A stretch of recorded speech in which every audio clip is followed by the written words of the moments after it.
not seeing it on mine. All right, welcome to episode 4 of Southern Indiana Whitetail Talk with Van Meter Son Lures.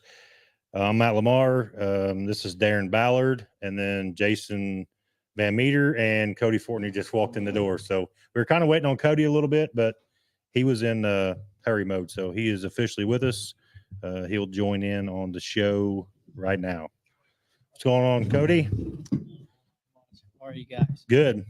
So we got a lot of things we'll discuss tonight. I definitely will turn the mic over to Jason, but just kind of give you an idea of what we're going to be talking about. We're going to be talking about phases. We want to talk a little bit about the October lull, licking branches, vertical branches, and how to hunt different types of scenarios, right, Jason? As far as like, you know, the patterns of like pre-rut and stuff like that. Mm-hmm. So I'm going to turn the mic over to Jason. Jason's got some notes here, and I know Darren and Cody will both chime in. So go ahead, Jason. All right. Good to be up here with Matt in his studio, a little bit more professional than the shop. Good to have Cody. I know he's come a long way. He's worked all day, and good to have him here with us. Cody's got a couple of deer that I'd like for him to talk about. I think one was harvested in early October, and then the other one was harvested in the latter part of October. And I'd like to get some discussion on that. This is your October, the early October buck, right, Cody? Yep. Yeah. Correct. I'd like to get some discussion on those two different hunts. If Cody could just, you know, kind of enlighten us the difference between the hunt of October early season, if you will, going into the other buck was on the 27th. And yeah, if this one was the 27th here. Yeah, I hate to put Cody on the spot. He just got here. Probably drove 2 hours. Welcome to the show, here. Cody. But Cody is man, I just can't say enough about him. He's a real deal. Cody, would you like to share with us about these two deer you harvested? Sure. That specific deer right there, as a matter of fact, I didn't have any history with. Me and a friend of mine, my hunting partner, as a matter of fact, was actually targeting a specific buck, totally different deer. And I actually killed him 2 years later, as a matter of fact. We went into a spot that was well known. We do a lot of shed hunting on, and always find really big sheds all the time. So we knew there was a lot of good deer in the area, and I was trying to figure out one specific buck. And at the time, I was like, well, I haven't touched this property in months, and let's just go on in quiet. And me and him both had to walk, I don't know, half a mile. It seemed like I carried a set of 20-foot sticks. And right. Oh, that's good on the back. It was tough. And he carried another lock on in his arms and his bow. And we went into this area. I knew it was a really good spot. I mean, it was just trail after trail after trail. And I just kind of picked the one in the middle where a lot of them intersected. And when we walked in, I'd sprayed actually my boots down with old number 11. And we'd hung the set and got in real quiet. And about 45 minutes before dark, I started getting covered up in deer. I mean, deer were just coming off the hillside, which I was expecting them to, because I always find beds on this south-facing slope every fall and early spring. So what was their destination, Cody? Right down below me, I actually had an ag field that had just been picked, and they were still in the early part of no pressure, so they were just going from bed to food. And we'd actually been sitting there watching a handful of does come off the hill behind us, and a couple of them coming in, walking in the way I come in, and just kind of being real curious at the old number 11. And next thing I know, I look up and I see that deer coming down the hillside, and it actually became one of those things. I was like, I'm not going to shoot that deer. I don't want to shoot this deer. I'm here for one specific deer, so I'll wait. And I tried to get my hunting buddy to shoot him, and he would never shoot him. And we was in the tree going, I don't want to shoot him. You shoot him. Just back and forth, and here come a handful of does off the same hillside. And when that buck actually come down and hit that trail number 11, he stopped and started like just investigating. And I finally made up my mind. I was like, I'm just going to shoot him. So I went ahead and shot him, and he was a real nice buck. Actually, shot too. Yeah, it was really tough, and he was only from I don't know, hit that wall away. Really? wow. Yeah, he was really close. He had no idea I was there. Didn't have a clue. And that was October That was the 7th. That was October my 7th. October 7th. first. That was my first hunt of the year. I'd been really busy, and I'm not a big fan. I used to when I was younger. I'd always get out early October, Mhm. hunt, but I kind of pulled out of that. And unless I got a deer that's really, really daylighting a lot, and I've got I can continuously watch him, I'm not going to go in and blow an area out. Right. Um, Right. That was kind of one of those things, though. I had an area that wasn't touched, and it was more of an observation hunt than anything. And Yeah. the deer just happened to come down the hill. Hmm. Right spot. Good. You were in the right spot, at the right time. That's exactly what it was. Well, I know my son right now, he's got one working a water hoe. Was you able to get that one? That video I sent you a while ago? No, I didn't. I didn't get it uploaded in time. And, Enjoy the format. Sorry. Anyhow, so we've been watching this deer for a few years, but he kind of like Cody's situation. It's early, but he's starting to daylight and morning and evening. And it's in a situation like that, it's time, you know. And like Cody was saying, you know, he usually doesn't do the early stages, but in your situation there, Cody, and then like Caleb's situation he's got going on right now, that deer could probably be harvested. Right. Mhm. He needs So- to get in there, like you said. He's presenting the opportunity every evening, Mm-hmm. basically at the same time. Get in there Yeah. because that will change. Oh yeah. So then Cody, later on that in the season, a few years or the next year, whenever this one was harvested, was there any difference in behavior from this deer and that deer? They're both very mature deer, but in the setups, was there any difference between early season, later season, if you will, Yeah, that deer actually was trailing a doe. trailing a doe? Yep. I had a food plot I'd planted early on in this fall, and it was right in the middle of a big old nasty thicket. Mm-hmm. Never been. I don't bother it. I knew there was deer there. I'd had numerous pictures of that deer. I didn't have any of his antlers though. Never Yeah. found his antlers, but I Mhm. had numerous pictures of him, and he was doing similar to what Caleb's deer is doing now. It was daylight. I mean, I was getting tons of daylight pictures Mhm. of him, Morning and evening. morning and evening. Some of them would be a midday, and when I got to midday, I was like, well, he's staying pretty close. So during that midday presentation, was he going out to eat green? Mm-hmm. He was. I actually Yeah. had the food plot I planted had a mixture of kale and some sunflowers and a bunch of other random stuff in it and some ryegrass. Mm-hmm. And it was kind of like right now, as dry as can be. Everything Uh-huh. dead, dry, crunchy. Mhm. And that was the only green out there. So he was getting his water content and his belly full Yeah, I had, right there. I had I don't know, about 50, 60 yards from a riverbank too. So I was pretty close to fresh Oh, water. wow.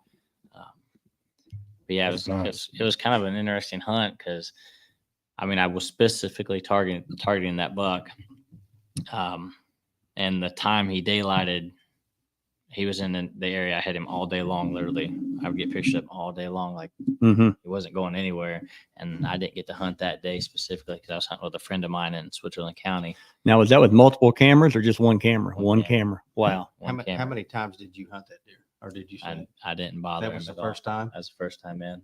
Yep. Yeah. that's the That's first pretty time cool. in. Very critical. But when I was the time I wanted to get in and kill that deer, I thought I'd messed up because usually the last week of October, if you got a buck that's cruising like that, I mean, he's looking for a doe. He's going to be the first deer to find a doe. Oh, yeah. He's just going to hang with her.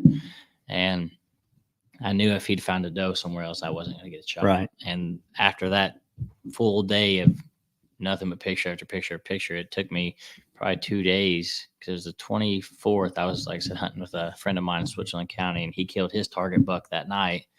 And the same night was when that buck was just constant. And I was like, well, I missed my opportunity. Right. Well, 3 days later, when I went in there, it was kind of ironic because I walked right past him and never seen him. It's so thick. I bet I walked within 40 yards of that deer and never knew he was there. Mm-hmm. And I set in my blind, and I'd had a really beautiful 2-year-old 11 pointer that was just going to be, I mean, I honestly thought he was going to be a 200-inch whitetail. Wow. 2 years later, he was just a massive 2-year-old. Mhm. He had everything going for him. He was the first buck to step out that night. Walked right up to the blind. I was like, man, this is pretty neat. I watched him do. I mean, he made a scrape and everything. Wow. I had a limb. If I could go back through and show you all the pictures, but I actually had a limb I used nothing but mock scrape and dominant buck on. Right. And every deer that passed that would wear it out. And that buck come in and literally rubbed that limb, made a scrape and everything right there. Wow. Really scrape. And he walked right past me. And then right at dark, it was about 15, 20 minutes before dark. I was like, well, I didn't see the deer tonight, so I'm just going to rattle. Mm-hmm. So what I did is I took my antlers and I just clanked them together twice, just bam, bam, and Right. I stopped. Mm-hmm. I look up, and here comes a doe into the food plot. Right behind her was him. Wow. He come right behind her. I Mhm. shot him at 21 yards. You just wonder. I know it was the 27th, but you just wonder if she wasn't in standing estrus. I mean, she, of course, them bigger deer like that ain't gonna push and shove too much on a doe, but she definitely. They say for a good week they've got the smell, the pheromones there, the hormones are rising in that 10-day period. But when you see them big mature deer like him walk behind her, she could have been in standing heat. He could have bred her that next day, that night. You just never know. And with them big mature deer, like you guys know, it's all a big family out there, and they know, especially them older deer. And good chance he may have bred her last year. Oh yeah. But of course, thanks to Cody, he didn't get it. He probably didn't get it done this year. Right. Second chance. But No. very good. Third Very chance. good. Any questions you see there, Matt? Anything going on? Dakota said he's watching live from the stand. Scotty said, "What's the hold up, Caleb Van Meter? Yeah. Work. What's going on, Gail?" All right. Yeah. Jeff Gibson must be in the stand right now. He's got some action going on. Good deal. Well, I've got a few things wrote down I want to talk about, and then I definitely want Darren and Cody to pipe in, Matt as well, just anytime. And but I'm definitely not going to talk about this subject to cause any arguments, but I do want to talk about this man-made phrase called the October lull. And you hear about it. I don't even know when it come about. I'm sure in the last 10, 15 years, a lot of people, they push that October lull. And I believe in an October lull, but I believe that there is a man-made effect of that, but there's a natural side to that as well. A lot of times this October lull, it'll happen here in Illinois, Ohio, Pennsylvania, Indiana area, parts of Kentucky. It'll always happen right there. There around mid-October, right before pre-rut, peak pre-rut. And I feel like a lot of guys have used this phrase October lull kind of like a hunter's excuse for the reason of the results of herd pressure, and which is true. I believe that. But I want you to think about this October lull and what it's really all about. It's actually these deer and a lot of animals. This is all normal behavior. I've got several parcels that I got a lot of cameras on, and I'm pretty embarrassed to say how many cameras I have. And I run a lot of Tacticams, and I'm in an October lull right now. And there's one 1,000 acres. There's another one that's 400 acres. No pressure, but I'm in a lull right now. And that lull, nobody's been hunting them, but that lull usually takes place about 2 weeks before the true activity of breeding.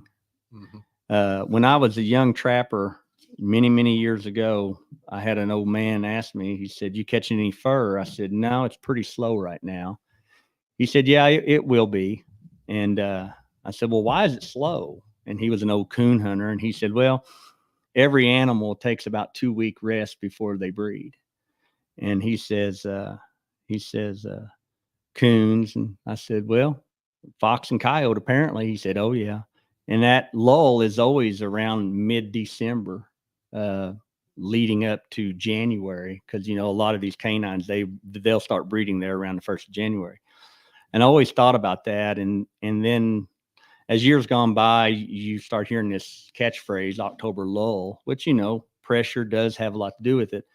But you think about this October lull that we have, these deer, September, August, or August, September, they have these mature deer, they have a 40% testosterone spike.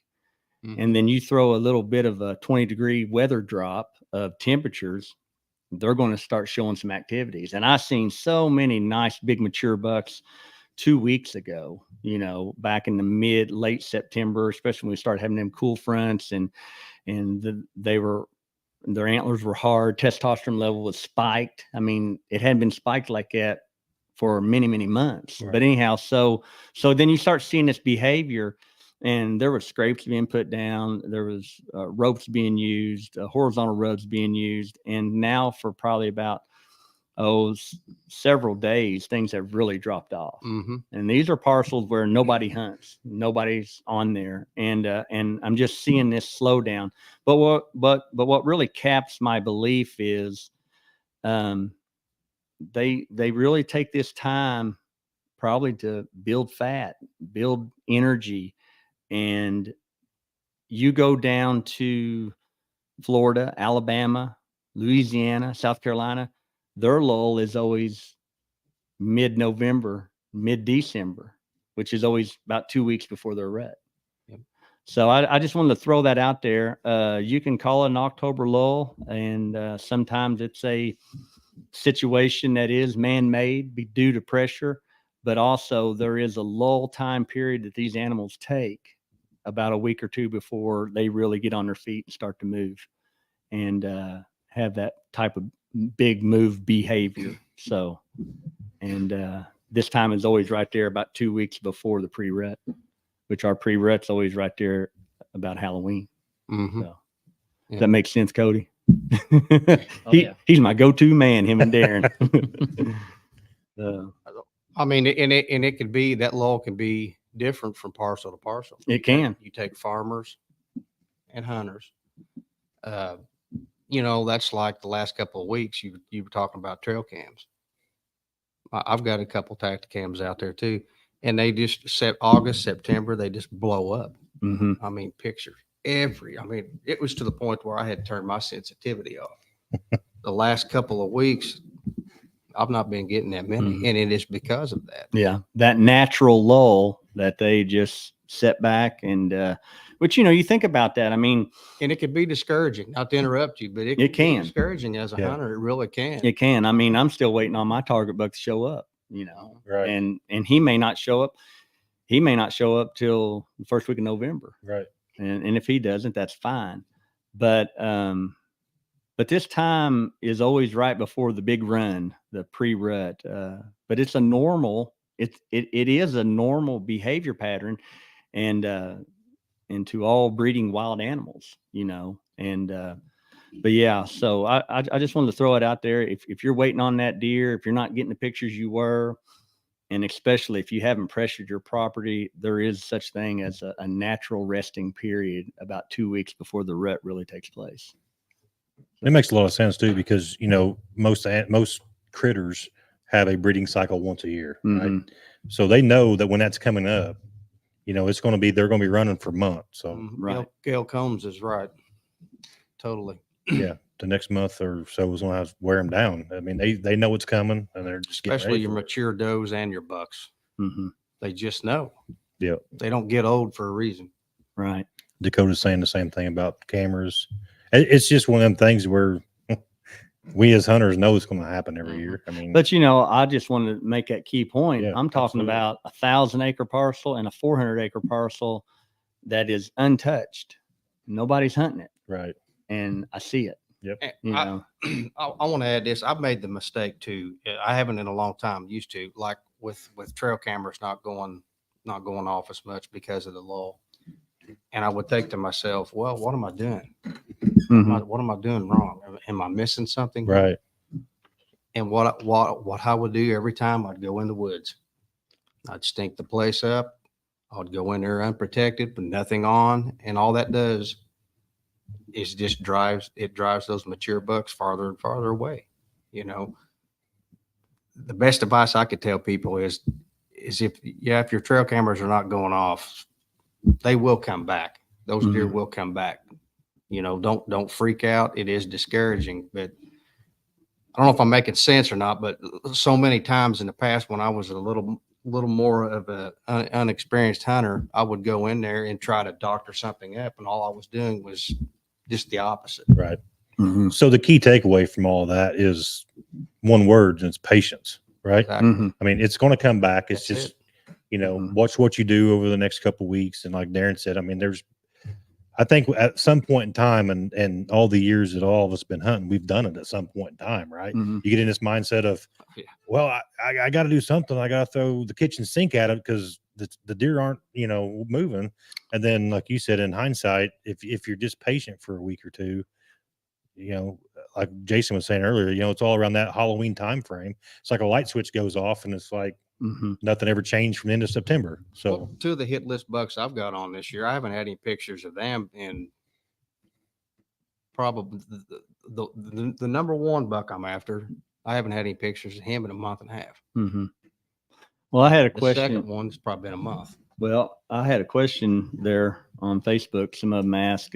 One question was too early for mature bucks hitting daylight. Is it too early for mature bucks to hit scrapes daylight? Well, naturally, before this testosterone drives them to do things they shouldn't do, naturally, a scrape behavior is nighttime. Mhm. I mean, 9 times out of 10, 100%. and it's going to be. But yeah, I mean, I'm not going to say it's not too early, but it is too early, right. But and then I had another question about bucks bumping does in early season. Well, that goes back to that testosterone level. They go from all summer long having the mindset of a 10-year-old boy into an 18-year-old boy, all within 6 weeks. Right. And so that 18-year-old boy mentality into September, 1st October, you see pushing, you see shoving, you see all these testosterone behavior type levels just spike, and they're going to act really stupid, especially right there at the end of September, 1st October.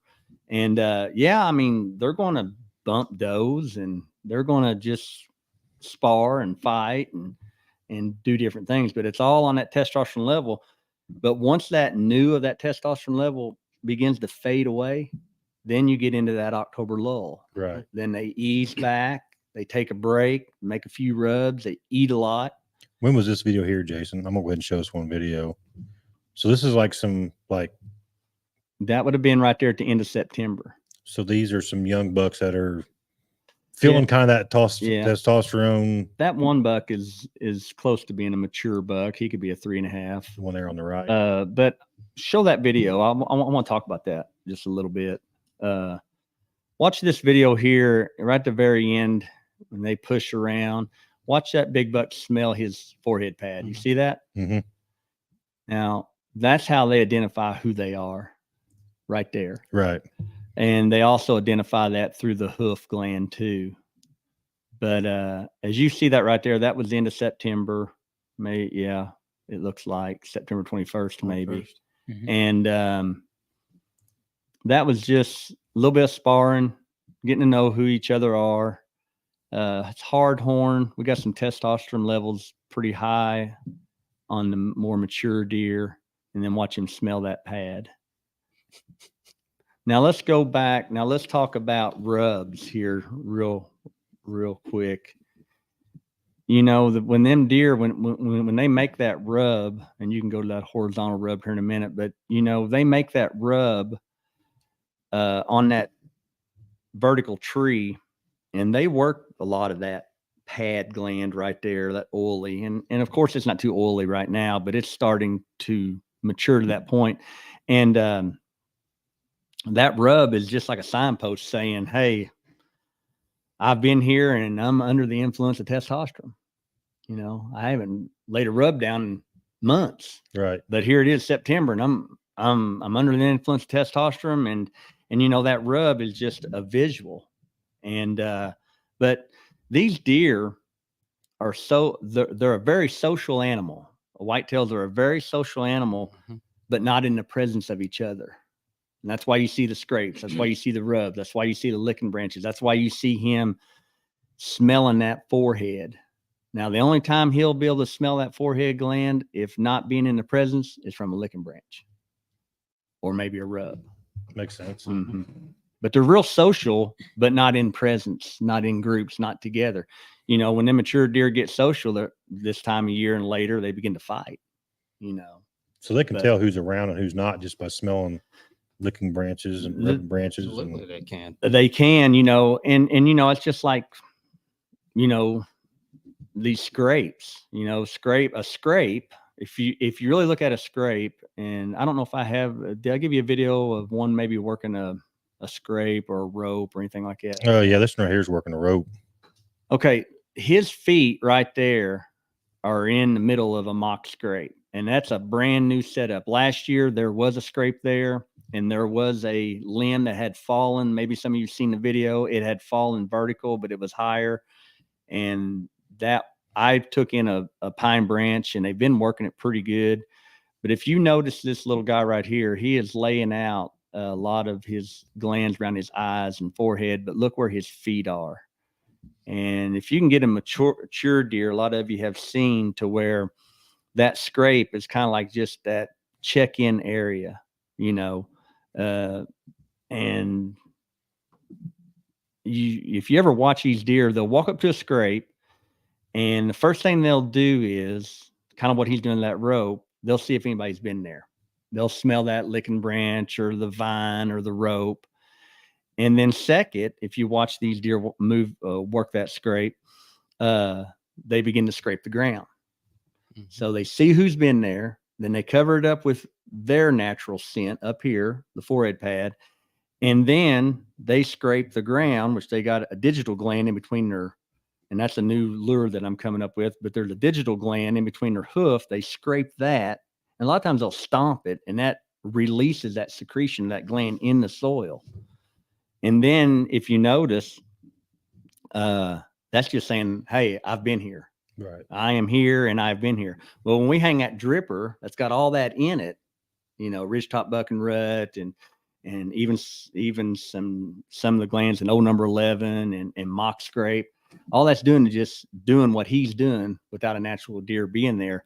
But I like that third move that you always see at a scrape, and that's where he uses his urine as a carrier, and that's all it is. He's going to urinate through his tarsal glands, and you'll watch him squeeze them all together, and that's just, he used that urine to carry the bacteria that's in them tarsal glands, the musky odor from that gland that's in there. And he just kind of used that urine to bypass all that, just as another scent check to say, I'm here and I've been here. Mm-hmm. So, but a lot of them scrapes, and it's crazy. I wish I could, you know, pattern more deer on daytime scrapes, but mature deer, it's tough. Right. I mean, them guys, I know they've done it and they've killed deer over them, but man, it's tough. And here's the thing.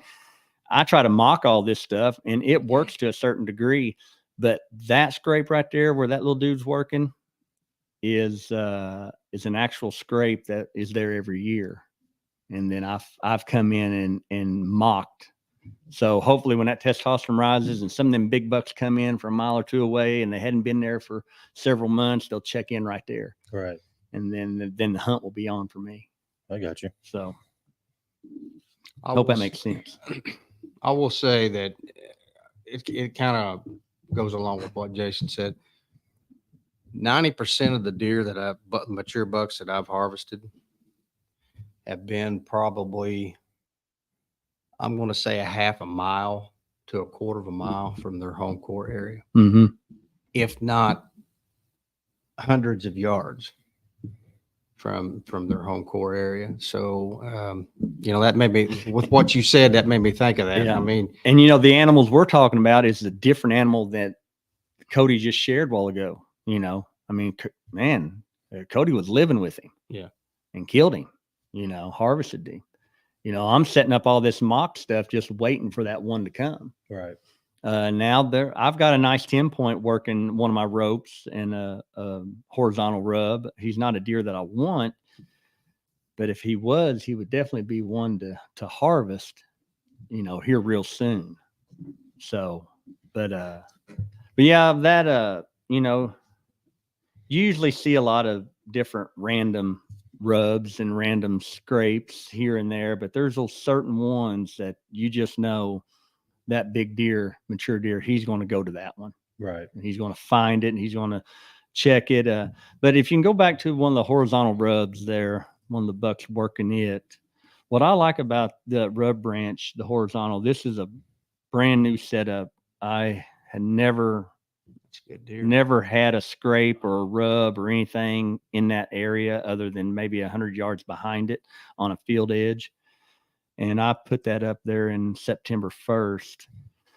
There's been several young deer hit that horizontal rub branch. But what I want to show you here, when that branch is horizontal like that, they can get everything in a one-stop shop. They got their licking branch there. They got their rub there.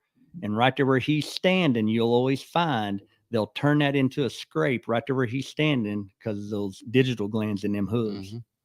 Every time. And he'll usually scrape right there like that. But that's kind of why I like that horizontal branch. You just got to find the right location for that.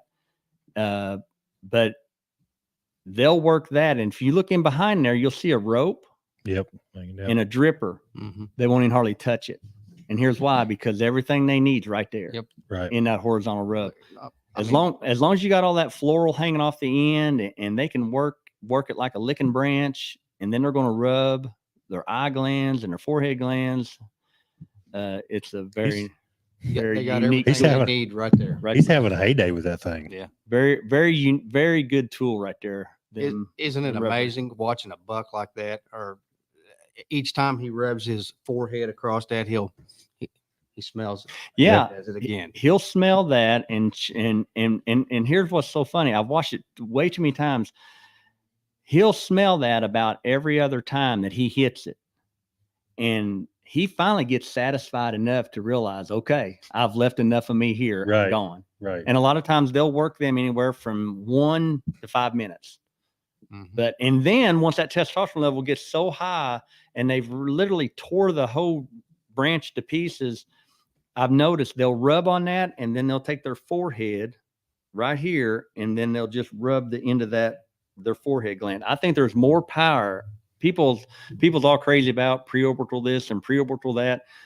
It doesn't have near the power as those. There's like a dozen or more different glands. It's like an intersection right there of all these glands right here on that pad. There's more in that pad than there is in a preorbital. Really? Oh yeah. Like 5 or 6 on each side of their foreheads. What I was right. And they all come together and the testosterone level brings it up to a big old sappy, oily mess. Mm-hmm. So that's why when you always harvest one in the rut, it was like they gelled their hair, like it's just real. Oh yeah. Yeah. Greasy. Very good. Something very odoriferous. kind of to go back a little bit about the October lull that I've seen that a lot of people don't think about too is, as a matter of fact, I was just over at my neighbor's talking to him this morning. We were talking about deer and people don't realize, but there's a lot of white oaks falling right now too. Oh yes. A lot of white oaks. So your deer patterns are going to change a lot more. Yeah, you'll still get them on the feed, on their fields, stuff like that. But if you can find a good white oak right now, you're going to find a lot of deer. Bet you, buddy. You will. Mhm. Yes, sir. I found one of the biggest white oaks last fall because I had this same thing happen to me last year where, and I didn't make the mistakes. I didn't hurt anything, but I had a camera just kind of go quiet for a little while. And I knew I was in the area where there was a lot of deer. So I was like, I'm just going to see what's going on. Make sure my camera was still there and so forth. So I went in and camera's still there. But I walked up the ridge a little bit and I said, I'm going to just go look for a white oak. If I can find a white oak, it'll tell me what I need to know. And I found one of the prettiest white oaks, massive, and it was dropping like rain. I mean, it was unreal. And sure enough, every single I mean, within a 20 to 20-yard radius of that base of that tree had more buck poop than I've Mhm. ever seen. It almost looked like Oh, a the cow bomb went pasture, off. almost like a cow pasture with just cows dropping everything. And I was like, wow, that's just unreal. And you guys are going to laugh, but I never hung a camera over that because it was right on the property line. So, Temptation. I'm gonna say I just, that's the place to be right now. Yeah. It is. It really is. And I know that same trees dropping like crazy this year, but I'm one of those guys that I try to be respectful enough. I don't like hunting the property line. I want to really bad, Right. really do, but at the same time I don't. But that white oak would be ticket for me right now if I was to go in there. Mhm. I'd be right up against it. I'd So be really close. you guys are mature buck hunters, Darren there and Cody. If right now was the only time you had to hunt now in the next 5-10 days, where or what would you pursue? What kind of setup? Acorns. I mean, I'm asking this question as if you don't have anything pinpointed, you don't even know where a deer's at, but you want to find a mature deer. What area, what tactic would you pursue? Well, me personally, I would definitely look for acorns. I mean, there's a ton of them dropping right Now, is that a morning hunt? Is Yeah. that a Yeah. So that's a morning hunt. Yep. Would be a morning hunt. My evening hunt would probably be around water. Yeah. And Cody, I hate to interrupt you, but that is so true. That's what I'm seeing right now. Yeah. With mature deer. Mhm. And I'm not going to hunt them right now. And some of the areas well, my son's got that one wrapped up, but that's what he's doing. Acorns in the morning, Mm-hmm. water in the evening. Absolutely. Which, I mean, that's typical behavior because, they eat all that mast and all that woody browse all day long, and they've got to get some kind of liquid, whether it be through a leafy stem, a nice lush green food plot, or just water for that digestive system. But so Cody, if you didn't know where to go, and maybe you're just going to hunt state land, you would maybe get on Google Earth and find an area that looks like a white oak flat with some water. Yeah. Would you hunt between them, or just find a sign, or?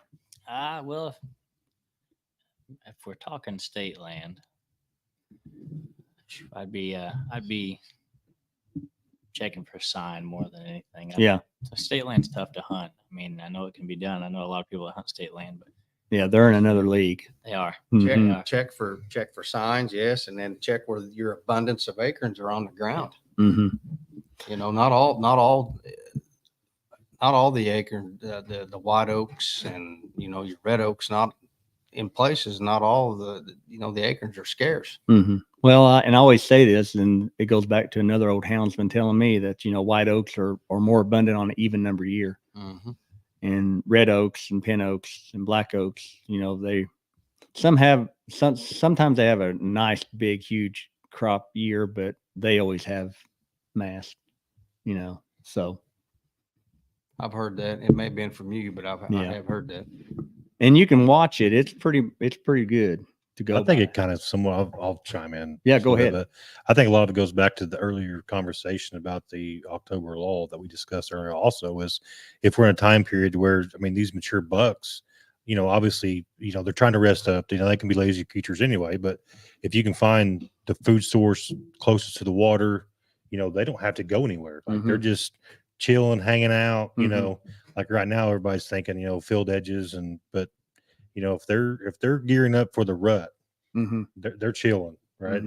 They're in the break room, kind of like, hey, I got a cup of coffee. I'm just going to hang out for a couple of weeks, So the less moving they can do, like out there where I hunt, I know we got an acorn flat. It's got a little pond next to it that cattle use, which is easy access for them, and there's just thickets everywhere. So it's like I've been kind of like I've been wanting to go so bad, but I'm kind of like Cody, like I don't want to just go in there on a limb and just start hunting, and then so I just kind of been waiting. Like the weather's going to change again this weekend, so I'm really excited about the second half of this weekend coming up. So Right, it'll probably be green light for me, and I'm gonna go right in there and where the food source is at, the water source is at, and just kind of observe and see if there's anything hanging out in there. Well, I know that deer that is showing up in Caleb's spot.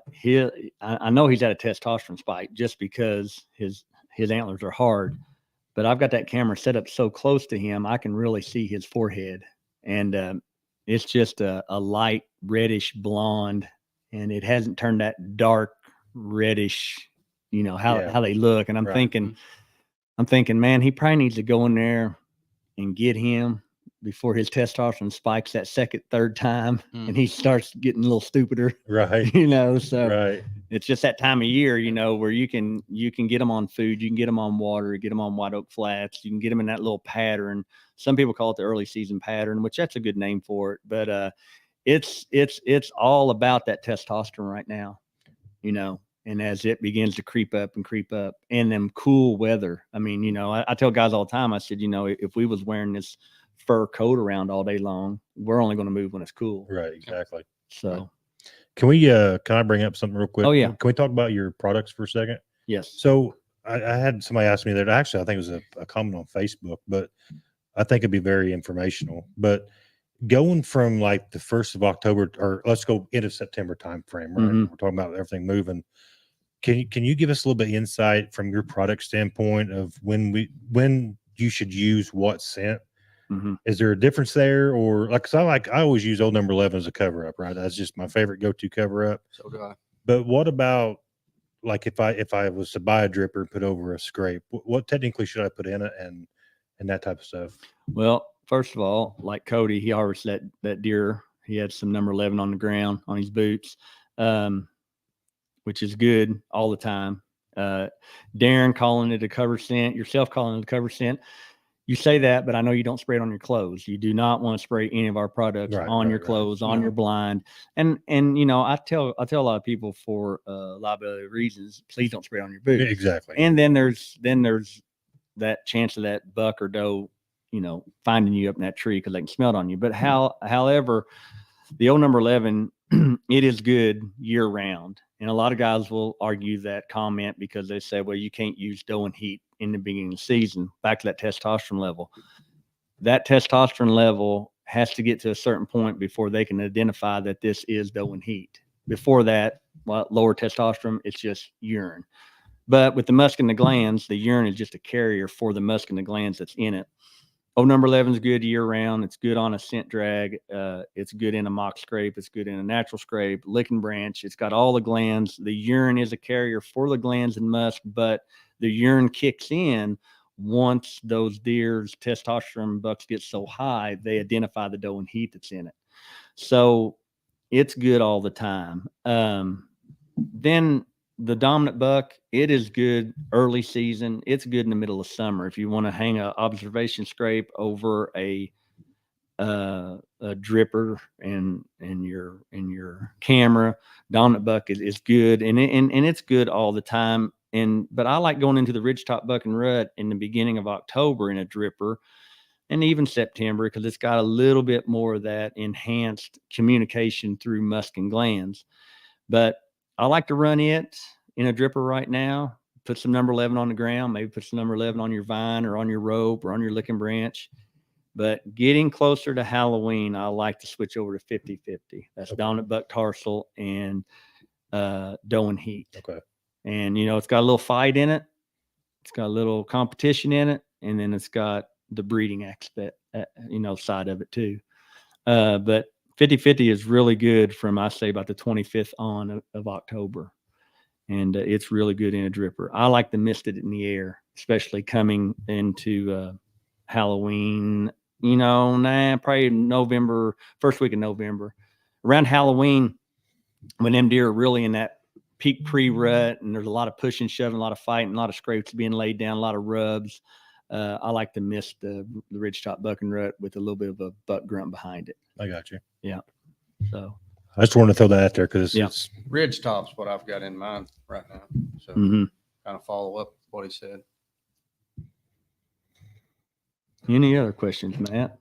no, I think I seen that comment. I thought, that is great because, obviously you have your ridgetop buck and rut, you got 50-50, you've got, and they're all great scents. I was just curious if is there certain times of the year where you like each scent, is it better to use each scent certain times of the year? You know what I'm saying? Like it's just Amos Elliott there saying you're 100% right. Same here. Seeing anything the last couple of weeks on camera, 2 weeks ago, getting all kinds of pics. And it's that natural, because I know Amos, he's on private. It's that natural October lull. Yeah.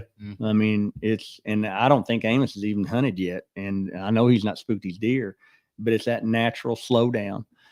And, but once that forehead top gets greasy, look out, boys. Oh yeah, Game on. it's on. Game on. And I do want to say too, just as the production guy here, if you're looking to order anything, go to VanMeterandSonLures.com. It's the new website that Jason has created, and you can order all of his scents, a lot of his stuff. Oh, most everything's on there, right, Jason? Yes. Yeah. It's down here at the bottom of the screen, VanMeterandSonLures.com, and then put an order in and ship it to you. I want to throw that out there. I had a bunch of comments. So, Darren, what's your next move? I know you're a mature buck hunter, but he did tell me something. He said he went for about 30 minutes the other day. Did you? I went yesterday morning for the first time. My wife couldn't believe it. Anyway, I'm not going to tell the whole story, but yes, I did. It's the first time in probably 10 years that I've been before the 18th or 20th of October. Guys, he really broke a golden rule. And A Darren Ballard golden rule. He broke it. I hunted white oaks. I went in at 7. I got in my stand about 7 o'clock. I'll tell it real quick. And I was on a oak flat, plenty of acorns back here. Saw 5 different does, and the does, I mean, they were smelling the old number 11 that I had on. I saw one of my shooter bucks about 70 yards away. He was sparring with a small 8-pointer, I think. They would butt heads for a little bit, kind of play around, and they would start browsing again, eating the acorns. You know, it was a good hunt, and yes, I went, and I probably won't go until the 18th or 20th from here on out. So, Cody, I was going to ask you a question about rattling. You'd mentioned earlier about rattling, and when do you like to do that? I mean, that was the 27th. You killed that deer and you rattled. That was the 27th. Is that about as early as you'll start, or will you start a little earlier on the rattling? I have a lot of guys ask me, when should I rattle? Well, I've been asked that a lot as well. That's about as early. I mean, deer spar all year long. Obviously, you see September. Oh, yeah. The deer spar, they play around, stuff like that. But I don't get aggressive. I just lightly tap antlers. About that. Yeah, I'm not crazy with it, because you start getting crazy with the deer. No, I mean, I think that's a game changer there they're too. not dumb. oh, it is. Just beating them for 10 minutes. Yeah. It's like, And you'll see a lot of people that I get asked a lot. I mean, do you rattle? And I'm like, well, it depends on what time of the year it is. I don't start going crazy until mid-November, and I mean, I'll beat antlers hard. And I could go to a story. I'd killed a buck years ago like that, but the earliest I'll really start to tickle antlers would be around the 27th and going into Halloween. Right. Halloween's always been a really good time for me to really get out in the woods. That deer right there is the earliest I think besides the October 7th, but the 27th there was about the earliest I really got in. I always tell my wife and friends I'm not going to hunt hard until that last week of October, when things start to change and the weather starts to change a little bit more consistent. But yeah, I've talked to numerous people and they've rattled early as that. I'm not saying don't rattle, but if you do, don't go crazy with the antlers right now. Yeah, I mean, for the most part, the herd's going to do what they do when they do it. But I remember a picture you showed me probably back in 2018, maybe 19, 2 big mature bucks locked in September. Remember that? There's a picture. Are we seen that somewhere? Yeah, that was actually I remember that one. Yeah, it was. And that was late September. Yeah, that was a good friend of mine. He sent me a picture. It was in late September. That was in northern Indiana. Yeah. And see, I think that is all developed, and it all manifests and comes together because of that initial big first testosterone spike and some cool weather. And it's all that. And if you remember, it was cool because we had a cool front. We was down at my shop, and it was cool, and it's September. And so no telling, probably another 10 degrees cooler up that far in northern Indiana. But I know, like, I've heard a lot of guys talk, and I've listened to different studies to where that tickling, that sparring, of course, it starts as soon as the antlers are hard.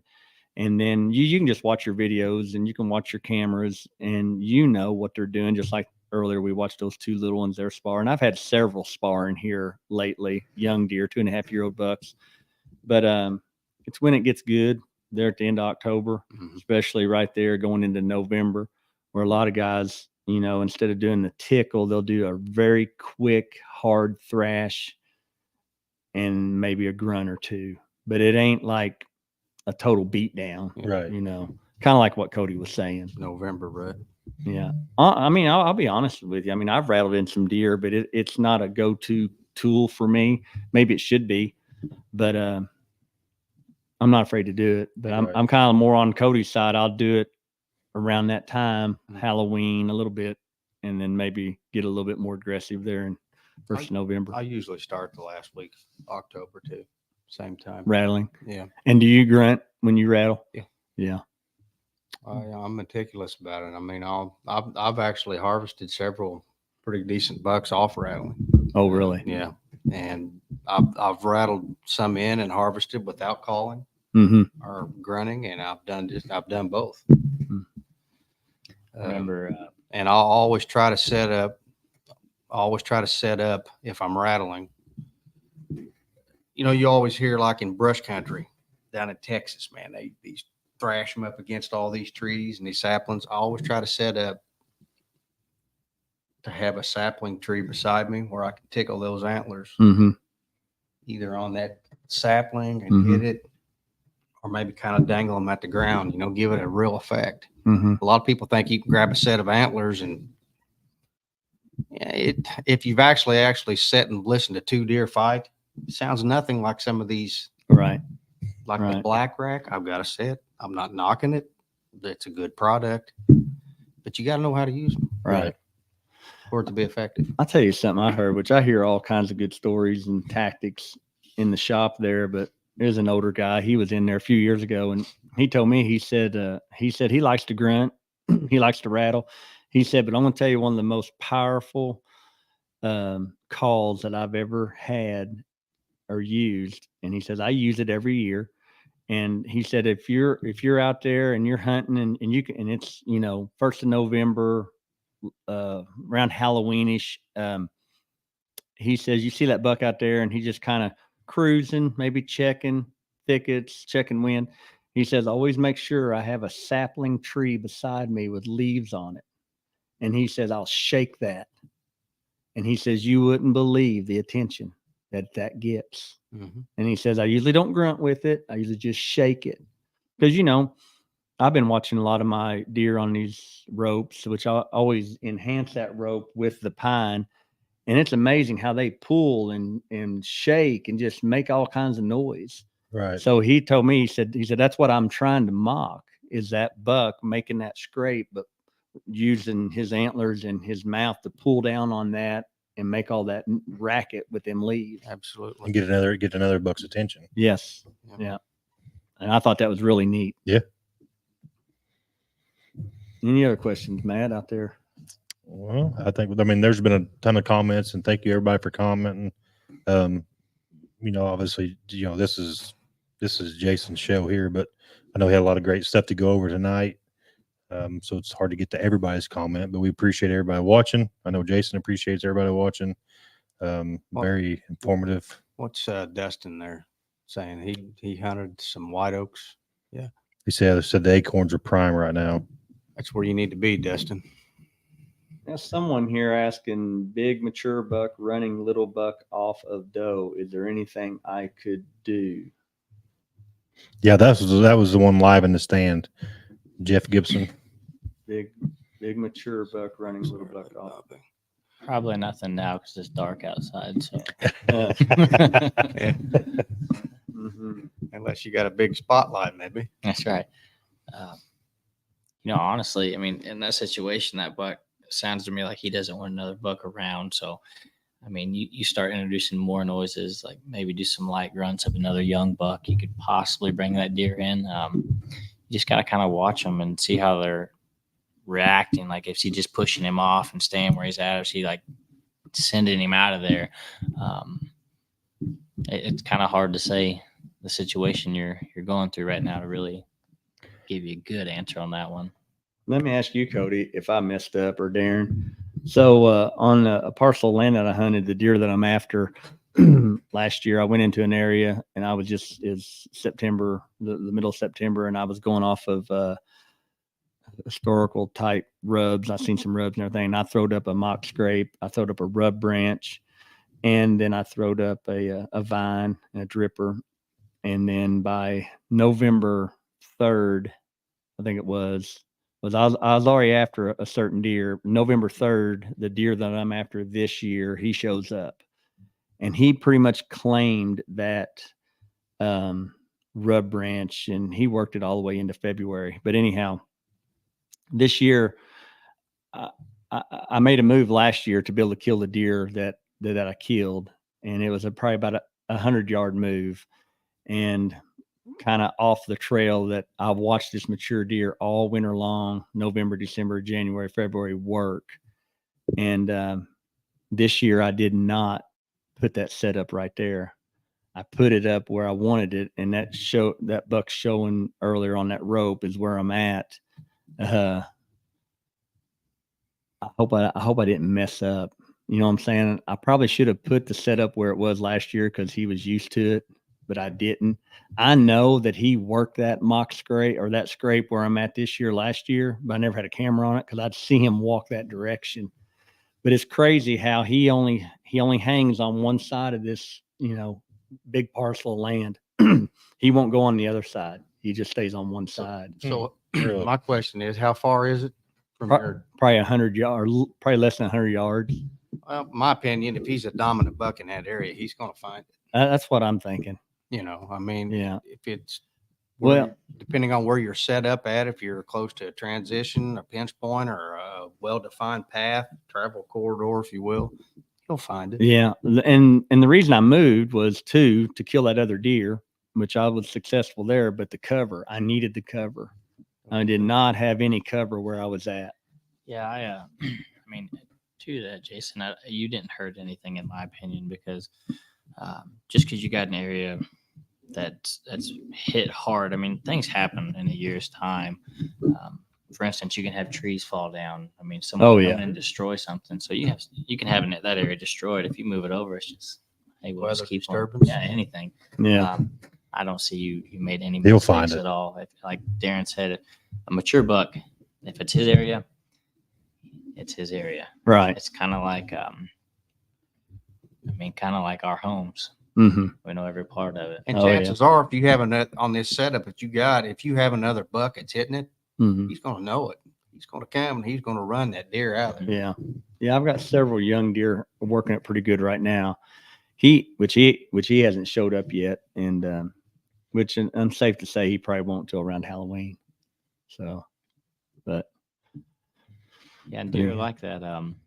My hunting partner, he's watching a buck right now. I don't want to tell on him, but it's a really nice buck. I mean, he's probably 25 inches wide. oh wow. Just a big, massive 10-pointer. Mm-hmm. And every year, this deer he'll get pictures of him all year long. But the September month, well, end of August usually till now, he won't see that deer. Mm-hmm. He's been worried to death that EHD's hit us again, and he'd found a couple bucks farming this year in the fields, and I've heard a couple people seeing him here and there. Nothing like last year, Right. but yeah, he sent me a message the other night, a picture of that deer. He said he showed back up, but those deer, I mean, once they hardhorn, I mean, I honestly feel like they like to explore. Right. I really do. I think they like to get out and just find new areas. Right. I can tell you over the years, I've had deer that's done that, and some deer just never come back. Right. And I've had deer that do that, and they're gone for 2, 3, 4 weeks, and Yeah. they just show back up and stay there. Well, I thought about- wanted, so I'm coming back home. Mm-hmm. Well, this parcel of land that I'm hunting, I really scouted it this past winter when everything was gone. And the signing phase window on this parcel of land where this area that I hunt, the signing phase was unbelievable. The rubs that I found, it was just unbelievable. And it's not happened yet. which, you know, that signing phase, it's Mhm. going to happen right here in the middle of October, you know, October 15th through the 20th or 30th. You're going to see a huge abundance of more scrapes and rubs Well, show up. Have you guys found any scrape yet? Yeah. But, you know, just one natural one, but I've mocked so many that they're on them, you know. So, but the natural ones are probably not, and rubs, they're just not there yet, but they will be. Buddy of mine found a pretty good rub. I have not found any rubs or scrapes yet. Mm-hmm. But here in the next week and a half, start seeing them. Yeah, that signing phase. And you know, that's another time of the year that some people overlook, especially us guys that don't want to hunt early. But if you can hunt them code fronts and hunt those nice gloomy days with just a tad of wind, and you're in the middle of that signing phase somewhere between the October 15th to say the 25th, if you know where it's perennial type signing phase area, it's there every year. It could be a good place to hunt. Mm-hmm. You know, I mean, you got to hunt the right time, and exit and entry is everything. But a lot of people overlook all those scrapes and rubs, mainly rubs. You know, that's the signing phase. They'll just walk up to a tree and rub it. Testosterone's rising. It's a cool day. We're going to move. I'm going to go over here and I'm going to eat, maybe drink. But before I get there, I'll make 10 rubs, you know, or on my way to a destinational food, you know, make all them rubs. So I thought about maybe hunting an area that offers a nice signing phase thicket, and but I probably won't. I'll wait on it. But Yeah, I actually found kind of funny. Today I had to grab a camera, a non-cellular camera, out of the woods, and I had to hang another ladder stand up as well. But I actually found 2 rubs today. I was like, I'll be dang it. I figured, I mean, it's not too early for them, but it just kind of caught me off guard. And last week, as a matter of fact, I think it would have been last Wednesday, I was on a farm and I was just driving down one of my logging roads, and I looked down and I had a gentleman with me. And we was talking about deer hunting and all that. And I said, I'd be dang, he was actually driving my buggy, just test driving it. Mhm. And I was in the passenger seat just looking at everything. And I looked down and I said, hey, we just drove over a fresh scrape. And we come back through, and sure enough, it was a fresh scrape. I wouldn't have believed it, but I got to thinking about it. And every single year it's under a beach tree. Always In a the scrape every tree. year under this beach tree. Find a lot underneath beech trees too. You know, I was talking to this guys in my shop the other day. You know, you'll have your beech trees and your oak trees, and of course your non-deciduous trees, which are your cedar, your hemlock, and your pine. But they keep that foliage year round. But a beech and an oak, they'll hold that foliage longer than any. And that's why they do that. And that's why they pick that tree, because they know they can disperse all of this information on those leaves that probably not going to fall until they bud out again until Right. March, That is February, true. March. So So, true. yeah. So, Very good point. well, anything else, Matt? I'm just sitting here listening to you guys. On Brad's comment, he said, do size of rubs and scrapes determine the size of the buck?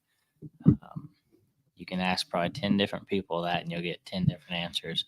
Yep. My personal opinion, I've seen really little deer rub really big trees, and I've seen really big deer rub the smallest of trees. So no, that is, in my personal opinion, that does not determine the size of a buck. It's not.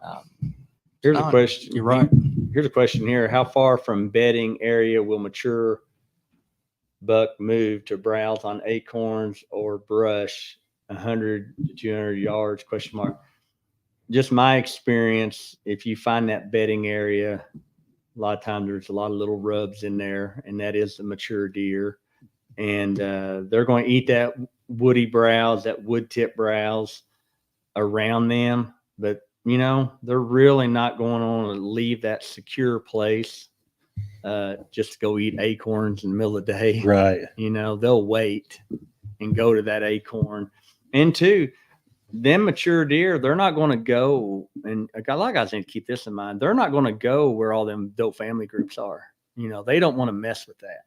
They don't want to be social with them. They don't want to be around them. He'll find his own little acorn patch or his little acorn tree. But an overlooked is persimmon right now, guys. I mean, they'll go hit that because it's got that water content in it. They'll hit them persimmons. But so guys, how far from bedding area will mature buck move to browse on acorns or brush? 100 to 200 yards. Is that a destinational plot? That he's going to? Is that in the middle of the day? Just a lot of variables there. Right. So, but he's not going to go too far, and it's safe to say, if you got a bunch of young bucks or if you got a bunch of does underneath you while you're hunting acorns, that big buck's going to show up about an hour later when they're already gone. Right. So because he does not, 9 times out of 10, he does not want to associate with that other part of the herd. Yeah. Well, if it's a mature buck, he's going to know the lay of the land anyway. He's going to know where everything's at. So Scott's comment right there, asking if we were out there walking around looking for rubs. No. I walk around and look for rubs in March and April. February, March, and April. Yeah. So your call right there says you're trying not to be extra walking around and fear you'll disrupt your herd. That is most likely 100% true. I would not be walking through your woods right now. My circumstance today, I had to pull a camera that's been out for about 3 months, and I wanted to check intel on it. So I just shot straight up to my camera. I didn't look around. Those rubs just happened to be on my trail I was walking in. That's what happened to me Sunday too, Cody. Like I had to go pull a camera, and because it's the only camera on the farm, it's not non-cellular. I already had it mapped out in my head. I even cut across the hayfield. Like I didn't walk the normal. I was there and back to the truck. I didn't try to leave any extra sand or nothing. A lot of guys will, and I don't know about it. To me, I've got mixed feelings about it. A lot of guys will just take their UTV or their ATV and just drive it right up to it, not even step foot, just do it right there. A lot of people think, well, you shouldn't drive your ATV. You shouldn't drive a UTV or whatever through your hunting areas. I've got fields I've got places that I hunt that I have to access through open fields. And I'll drive in there of a morning. I've done it now for 30 plus years. I'll drive in there of a morning 30 years ago, I had to walk it because I never had an ATV. But the point I'm trying to make is I drive through that with headlights on. I've got a certain place that I park. I got maybe a half a mile walk to 1 or 2 of those stands. And I haven't noticed. I mean, yeah, I've driven through a field and I've spooked deer out of it, but I mean, I don't think that messes a hunt up. I wouldn't want to take one through my hunting area by my stand. Right. Somebody else's. I'm not Park it under your tree type of thing. Brad here has a good question. It says, have you ever heard of bleat or brawl call do does react to fawn in distress like it says they will? There is an old trick. It's kind of one of those I leave in the bag more than I take it out. When that doe is in standing estrus, I mean, she is going to breed within a day or two, or she's going to breed that day. And that's usually when you see that mature buck and her just walking real slow together. And it's about to happen. At that point of her hormone level and her estrogen level, she's thinking about one thing, and that's breeding. And she's probably not going to react to that bleat or bawl. But I will say this: if you find her in the right hormonal mindset, you can give a doe bawl, and that motherhood in her will come out, and she will come investigate. And if he is with her or a buck's close and is interested in her, more visual than hormonal, he's going to follow too. Sure. But there's a lot of people, and I just happen to have my calls. This is one of our calls, our bleat call. But there's a lot of guys when that can call has really really messed a lot of people up because the distress is a, and that's how that can, and that is more distress. And you don't really want to do that during the rut or when you're trying to call a mature deer, but just a little short, as light as you can get, which is going to sound different as it carries through the woods. But back to his question, if you can find her in the right mindset and give that long out drawled ball of a fawn, I feel like motherhood can kick in and she'll come investigate. Or if anything, it'll just direct her attention and maybe her travel closer to your direction. Right. So, Well, that happened to me last year with Mr. Krabs. yeah. Mm-hmm. I threw out that bleat, and I mean, he dismounted and came down. That's wild. That's wild. True story. A lot of communication there. All right. Well, I don't really see any other questions here tonight. I sure appreciate everybody tuning in.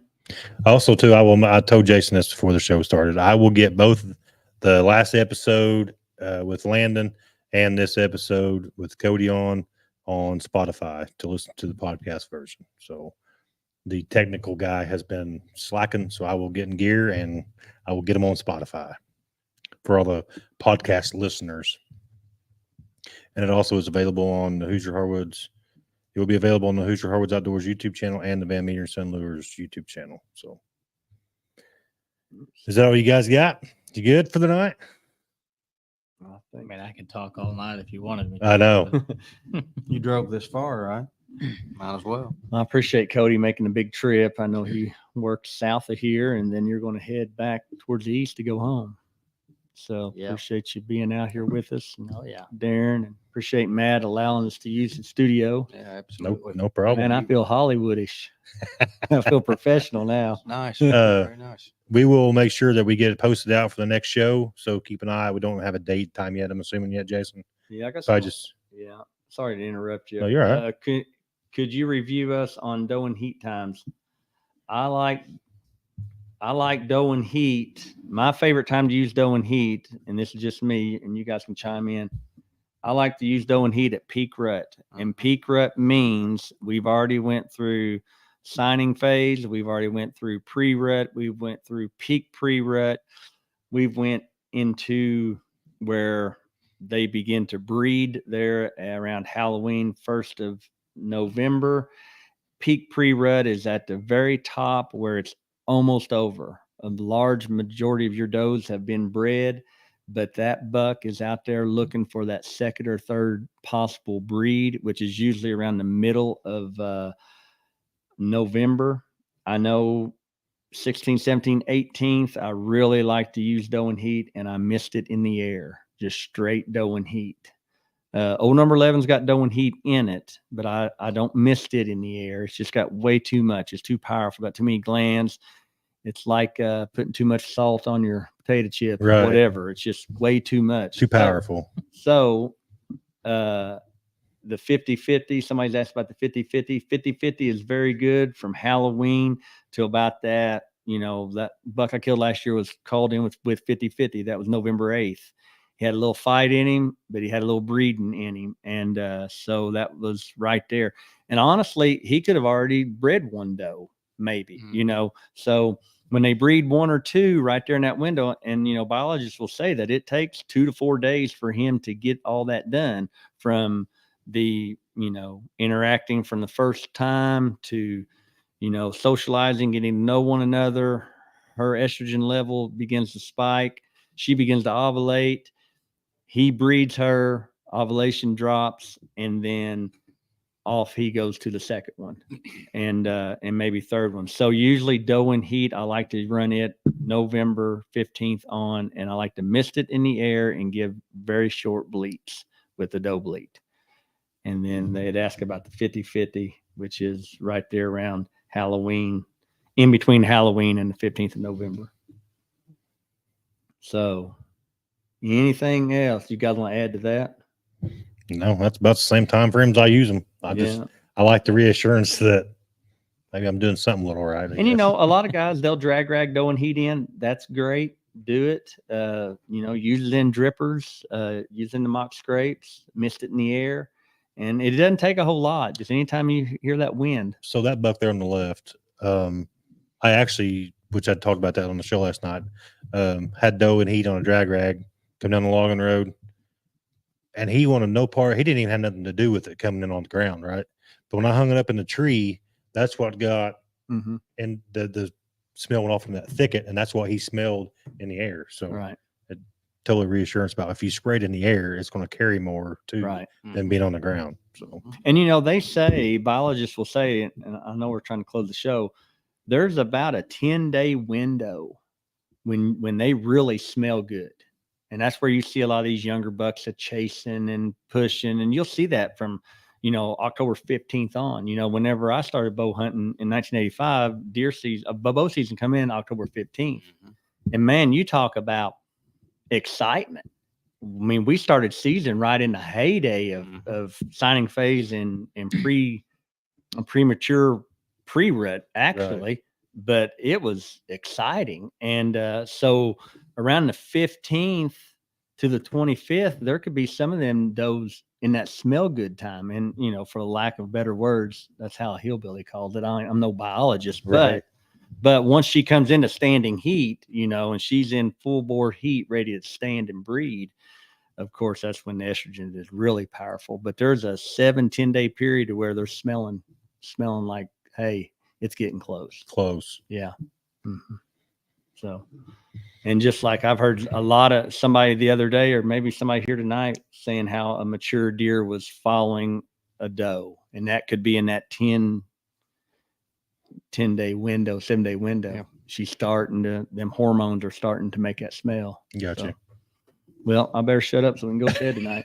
All right. I appreciate everybody. I appreciate everybody watching. Like I said, it'll be uploaded on YouTube and Spotify in the next couple of days. So thanks to Jason and them for allowing me to do what I do on this show. I guess I just sit here around the computer and I get to learn something every time. So thanks for watching, and keep an eye on the Hoosier Hardwoods Outdoors Facebook page and the Van Meter and Sound Lures Facebook page, and we will make sure that we get the dates and times of the next show posted out. All right. Sound We'll be good? on YouTube and Spotify and all YouTube, that stuff. Spotify, and Facebook. All right. So, Thank you. all right. Thank you all, and we will see you guys on the next show.